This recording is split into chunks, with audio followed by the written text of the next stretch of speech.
Favourite recipe MDH का जीरा SIP jaljeera मसाला। SIP SIP जीरा सिप MDH का जलजीरा और जीरा सिप MDH का जलजीरा जीरा सिप। बड़ी जानकारी आ रही है, हीथ्रो एयरपोर्ट पर साइबर अटैक का सबसे बहुत ही खराब असर पड़ा है। हाथ से लिखे जा रहे हैं बोर्डिंग पास। एयरपोर्ट पर 3 घंटे से ज्यादा लंबी लाइनें लगी हुई हैं, कतारों में लोग खड़े हुए हैं। 150 से ज्यादा विमान देरी से उड़ रहे हैं। इसमें बच्चे, बूढ़े, बुजुर्ग सब लोग शामिल हैं। और आप ये समझिए कि 3 घंटे फ्लाइट डिले है और उसके आगे और कितनी डिले हो सकती है, इसके बारे में कोई जानकारी मिल रही है। और बड़ी जानकारी आ रही है, एक और इंफॉर्मेशन ब्रसेल्स एयरपोर्ट ने जारी की है एडवाइजरी। वो एडवाइजरी ये कहती है कि यात्री फ्लाइट स्टेटस देखकर घर से निकले। इसका मतलब यह है कि और ज्यादा देरी की पॉसिबिलिटी है। 50% से ज्यादा उड़ानें रद्द हो चुकी हैं, यानी कि पूरा का पूरा हम ये कह सकते हैं कि एयरपोर्ट पर जो पूरा काम करने का तौर तरीका है वो खत्म हो चुका है, बहुत हद तक प्रभावित हुआ है। पूर्णिमा जी इस वक्त हमारे साथ अमेरिका से जुड़ी हुई हैं। पूर्णिमा जी, अभी तो अब पूरी तरह से अमेरिका में ये खबर पहुंच गई होगी। अमेरिकन इस खबर को, इस साइबर अटैक को किस तरह से देख रहे हैं? आप वहां पर मौजूद हैं और साथ ही साथ पॉलिटिकली इनपुट्स इस वक्त क्या है अमेरिका के? ये सैटरडे मॉर्निंग है यहाँ पे बाय द वे, तो लोग अभी उठ ही रहे होंगे या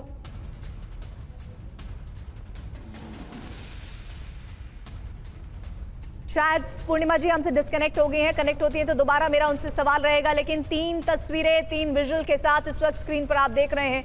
हम इस वक्त ये बताने की कोशिश कर रहे हैं कि यूरोप में अब तक का सबसे बड़ा साइबर अटैक हुआ है। यूरोप से ही हमारे साथ ब्रजेश मिश्रा जी भी जुड़े हुए हैं। ब्रजेश मिश्रा जी, 50% जैसा आपने बताया कि बहुत बड़ी संख्या होती है विमानों के ठप हो जाने की, और हाथ से लिखे हुए बोर्डिंग पास दिए जा रहे हैं। सर, क्या आप ये यूरोप की तरफ से कोई इंफॉर्मेशन दे पाएंगे कि इस साइबर अटैक से कब तक निजात पा पाएगा यूरोप? क्योंकि अभी की स्थिति तो ये बता रही है कि ये साइबर अटैक का इंपैक्ट बहुत लंबा, कई घंटों तक चल सकता है, हो सकता है 1 से 2 दिन और लग जाए।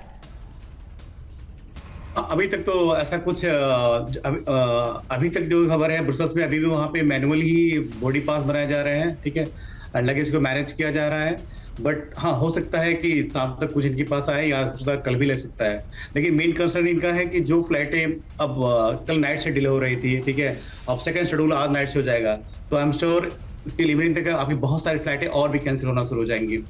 सेकेंड थिंग था कि मैं सरप्राइज हूँ कि एक लास्ट ईयर एक रिपोर्ट आई थी फ्रांस से, फरवरी में रिपोर्ट आई थी कि एविएशन में इस तरह का साइबर अटैक 600% ज्यादा बढ़ा है 1 साल के अंदर, 2024 से 2025 के बीच में, ठीक है। तो इस तरह अगर इस तरह की चीजें हो रही हैं तो इस एक्सपेक्टेड था कि मतलब अगर 1 साल के अंदर इस तरह से साइबर अटैक बढ़ रहे हैं, ठीक है, बेस्ट प्लेस था उनके लिए कि इस तरह चीजें हाईलाइट किया जाए और अटैक किया जाए, और इजी टू एक्सेस था उनके लिए, आई थिंक। और दे आर चैलेंजिंग इस तरह की, हम और भी अटैक कर सकते हैं। तो अभी तो कहना मुश्किल है, अब शाम तक अगर कुछ गवर्नमेंट की और एडवाइजरी आती है या तो समझ में आएगा। बट सर, 2-3 बातें जो सामने आ रही है, मुझे लग रहा है कि ये प्रॉब्लम लंबी चलने वाली है। जिस तरह से एडवाइजरी जारी की गई है कि बहुत जरूरी नहीं है तो आप विमान सेवा से परहेज करें, एतराज करें, क्योंकि अभी हालात दुरुस्त होने में वक्त लग सकता है। और जो लोग इस वक्त फ्लाइट से ट्रैवल करने के बारे में सोच रहे हैं उनके लिए बहुत जरूरी है वो घर से समय देख कर निकले, क्योंकि 3-3 घंटे इंतजार करना पड़ रहा है। मनीष हमारे साथ जुड़े हुए हैं। मनीष, इस वक्त इस बड़ी खबर के बाद आपको क्या लग रहा है कि आज रात यूरोप, अमेरिका, रूस, यूक्रेन को लेकर, नेटो कंट्रीज को लेकर क्या बड़ा संदेश दे सकती है? देखिए, जहां तक एयरपोर्ट का ताल्लुक है, मुझे याद आता है कि पिछले साल जुलाई में जब माइक्रोसॉफ्ट के क्लाउड स्ट्राइक सॉफ्टवेयर ने काम करना बंद कर दिया था, उस वक्त ना केवल अमेरिका बल्कि अमेरिका और यूरोप बल्कि लगभग दुनिया के आधे से ज़्यादा एयरपोर्ट उससे बुरी तरह से प्रभावित हुए थे और हजारों की संख्या में फ्लाइट उससे प्रभावित हुई थी। लेकिन ये सिचुएशन थोड़ी अलग है। ये सिचुएशन एक टारगेटेड एयरपोर्ट पर की गई है। मैं ये मानकर भी चलता हूँ कि अगर इसका डायरेक्ट कोई वॉर से रिलेशन ना भी हो तब भी स्थिति वहाँ पर बहुत नाजुक है, क्योंकि नाटो की तरफ से लगातार अगर आप कहें तो ये कहा जा रहा है कि वो 24/7 एयर पुलिसिंग कर रहे हैं। रूस की तरफ से वो भी अपने फाइटर जेट को एयर स्पेस में भेज रहे हैं। अब ऐसी स्थिति में अगर मैं कहूँ आपको तो कोई भी एक छोटी सी मिसअंडरस्टैंडिंग, क्योंकि मेरे लिए सबसे बड़ी चिंता की बात यह है कि इन तमाम मसलों के बीच में रूस और यूरोप के बीच में कोई बातचीत नहीं हो रही है। बहुत बड़ा कम्युनिकेशन गैप है और इस कम्युनिकेशन गैप की वजह से ऐसी कोई भी घटना घटे, एयरपोर्ट पे बम मिल जाए कि एयरपोर्ट पे साइबर अटैक हो जाए, उसके लिए भी अगर आप क्रेमलिन को जिम्मेदार ठहराएंगे और उसके लिए युद्ध शुरू हो जाए तो ये दुनिया को महाविनाश की तरफ लेकर जाएगा। मुझे लगता है कि बाकी दुनिया को भी सोचना चाहिए कि कैसे रूस और यूरोप के बीच बातचीत शुरू करवाई जा सकती है। भारत की एक बड़ी भूमिका इसमें हो सकती है, क्योंकि अगर ऐसा नहीं हुआ तो फिर जरूरी नहीं हो सकता सुबह हम और आप उठे और पता चले कि हम तीसरे विश्व युद्ध के समय में जी रहे हैं। जी मनीष, लेकिन इसमें एक और बात वो ये कि जिस तरह से अटैक हुआ है, साइबर अटैक हुआ है, उसमें एक और हम इस वक्त देख रहे हैं डबलिन एयरपोर्ट से जो खबर आई है वो इन तीनों एयरपोर्ट से अलग है। आयरलैंड के डबलिन एयरपोर्ट में बम होने की जानकारी सामने आई टर्मिनल 2 पर, जहां पर बम स्क्वाड टीम पहुंची है। इससे जुड़ी हुई कोई इन्फॉर्मेशन की बहुत घंटे हो गए हैं, अगर मैं गलत नहीं हूं तो अभी तक कोई इनपुट नहीं मिल रहा है। इस पर मैं बात करूंगी, लेकिन एक और बड़ी जानकारी, यूरोपीय एयरपोर्ट पर औसतन 3 घंटे की डिले फ्लाइट चल रही हैं। 50% से ज़्यादा उड़ानें रद्द हो गई हैं। साइबर अटैक के बाद एयरपोर्ट पर लंबी लंबी लाइनें लगी हुई हैं। एयरपोर्ट के बाहर भी लंबी लंबी कतारें लगी हुई हैं। डबलिन एयरपोर्ट पर बम की तलाश की जा रही है।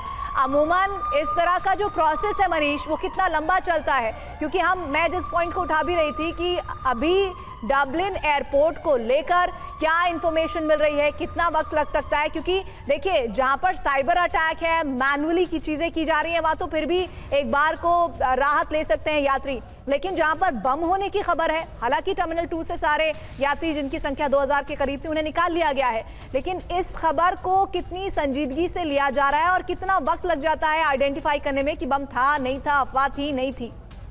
बिल्कुल, देखिए, अभी डबलिन एयरपोर्ट की तरफ से आधिकारिक तौर पर यह ऐलान किया गया है कि टर्मिनल 2 जिसमें कि बम होने की बात कही गई थी, वो वहां पर सिक्योरिटी एजेंसी ने ऑल क्लियर का मैसेज दे दिया, यानी कि जो संदिग्ध बम होने की बात कही गई थी वो बम वहां पर नहीं मिला है जांच के बाद। और अब पैसेंजर्स को कहा गया है कि अगले 30 मिनट के बाद वो नॉर्मल ऑपरेशन हो सकता है, यानी कि लोगों की डबलिन एयरपोर्ट में एंट्री कराई जा सकती है।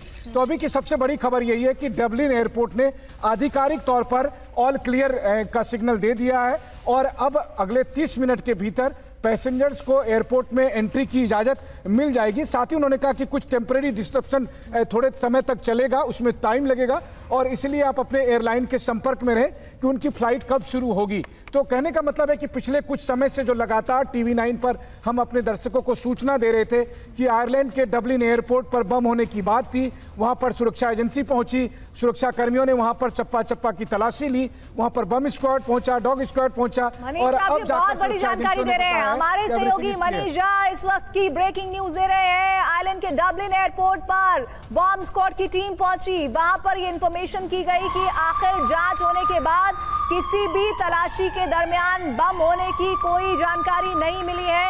इसका मतलब यह है कि कुछ ही समय बाद अब पूरी तरह से व्यवस्थित तरीके से वहां पर विमानों का आना जाना शुरू हो जाएगा। ये इस वक्त की सबसे बड़ी खबर। मनीष, शुक्रिया आपका इस इंफॉर्मेशन के लिए। साथ ही सिन्हा साहब आपका धन्यवाद, मिश्रा साहब आपका भी शुक्रिया और पूर्णिमा जी आप हमारे साथ अमेरिका से जुड़ी, आपका भी शुक्रिया। ये है सीक्रेट रेसिपी MDH का जीरा सिर्फ जलजीरा मसाला। सिप सिप जीरा सिप MDH का जलजीरा जीरा सिप MDH का जलजीरा जीरा सिप।